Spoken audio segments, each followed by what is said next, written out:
Bonjour à tous et bienvenue pour cette vidéo consacrée aux astuces de calcul pour la partie calcul du Taj-Mahal.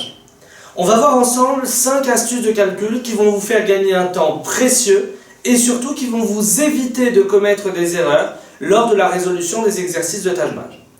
On va commencer avec la première astuce.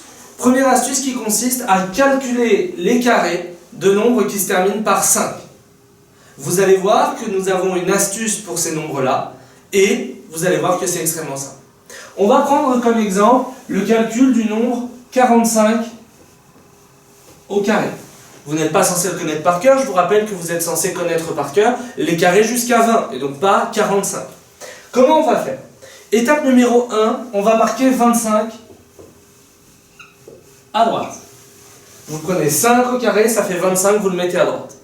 Étape numéro 2, vous prenez le nombre avant 5. Ici 4. Vous le multipliez par le nombre suivant dans la numération. Le nombre qui suit 4, 1, 2, 3, 4, 5, c'est 5. Et vous effectuez la multiplication, 4 fois 5, 20, et ensuite vous écrivez 20 devant le 25 que vous aviez collé. 45 au carré, 2025. On va faire un autre exemple très rapide. 65 au carré. Première étape, j'écris 25 à droite. Deuxième étape, je multiplie 6 par le nombre suivant, 7, 42, 4225. Voilà comment on trouve en un instant le carré de 65, chose qui n'était pas aisée à la base. Voilà pour l'astuce numéro 1. Astuce numéro 2 que l'on va voir ensemble, l'astuce de l'équidistance. L'astuce de l'équidistance, elle repose sur une identité remarquable. A carré moins B carré, c'est égal à A moins B fois A plus B, vous êtes censé la connaître. On va traiter un exemple ici avec 13 fois 17. 13 fois 17, en quoi ça rejoint l'astuce de l'équidistance? Qu'est-ce que vous remarquez entre 13 et 17? 13, c'est à 2 crans de 15 par en dessous. 17, c'est 2 crans au-dessus de 15. Autrement dit, 13 fois 17, je peux l'écrire 15 moins 2 fois 15 plus 2. 13, 17. Je reconnais une équation de la forme A moins B fois A plus B. Autrement dit, je reconnais A moins B, A plus B. Autrement dit, A carré, 15 au carré, moins B carré, 2 au carré. 15 au carré, vous le connaissez, c'est 225. Si jamais vous l'avez oublié, vous avez l'astuce au-dessus. 225 moins 4, 221. Voilà comment on calcule très facilement 13 fois 17. Troisième astuce que l'on va voir ensemble, la méthode des carrés consécutifs. La méthode des carrés consécutifs, elle consiste à passer d'un carré au carré du nombre suivant. Regardez ce qu'on va faire. Ici, on va chercher 16 au carré. Je vous rappelle que vous êtes censé le connaître, 256. Mais vous allez voir, ça va nous permettre d'introduire la nouvelle méthode. On va utiliser le fait que pour passer du carré du nombre n au carré d'un nombre n plus 1, il faut ajouter 2n plus 1. Ça paraît un peu abstrait, mais vous allez voir comme c'est simple. Pour calculer 16 au carré, on sait que 15 au carré, c'est 225. Ça, vous le savez. Pour passer de 15 au carré à 16 au carré, on va tout simplement ajouter 2n plus 1, c'est-à-dire 2 fois 15 plus 1, c'est-à-dire 31. Autrement dit, pour passer de 15 au carré à 16 au carré, je dois simplement ajouter 31 à ma valeur et je retrouve bien le 256 dont on avait parlé tout à l'heure.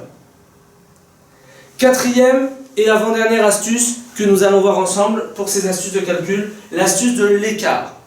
L'astuce de l'écart, c'est un peu la même chose que la méthode des carrés consécutifs, un petit peu sous un autre angle.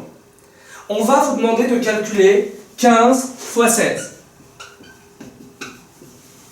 Qu'est-ce que vous allez faire? On ne va pas poser 15 fois 16. On va dire que c'est 15 fois 15 plus 1. Autrement dit, c'est 15 fois 15 plus 15. Sans poser, qu'est-ce qu'on va faire? On va dire que c'est 15 au carré plus 15, 225 plus 15, 240. Autrement dit, cette astuce de l'écart, elle m'a permis de me rapprocher d'une valeur connue et d'ajouter le delta manquant. Dernière astuce que l'on va voir ensemble, la méthode de la décomposition pour les pourcentages. Imaginez que je vous demande de calculer 16% de 15. Pas évident comme ça, 16% de 15 de tête. Par contre, qu'est-ce que je sais? 10% de 15, c'est 1,5. 5% de 15, c'est la moitié d'1,5, 0,75. Et 1% de 15, c'est 0,15. Regardez ce que je suis en train de faire. Je suis en train de dire que 16%, c'est 10%, plus 5%, plus 1%. Tous les pourcentages, vous pouvez les décomposer comme ça, à l'aide du pourcentage de 10, du pourcentage de 5 et du pourcentage de 1.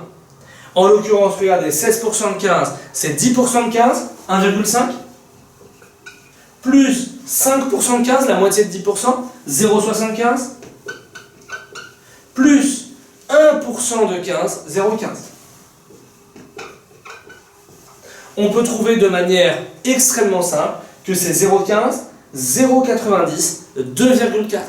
16% de 15, c'est 2,40, sans avoir besoin de poser de calculs trop compliqués, en exploitant uniquement la méthode de la décomposition. Voilà pour ces 5 astuces de calcul, n'hésitez surtout pas à les appliquer, elles vont vous faire 1. Gagner du temps et 2. Éviter les fautes de calcul. Ne vous en privez pas, bon courage et à bientôt.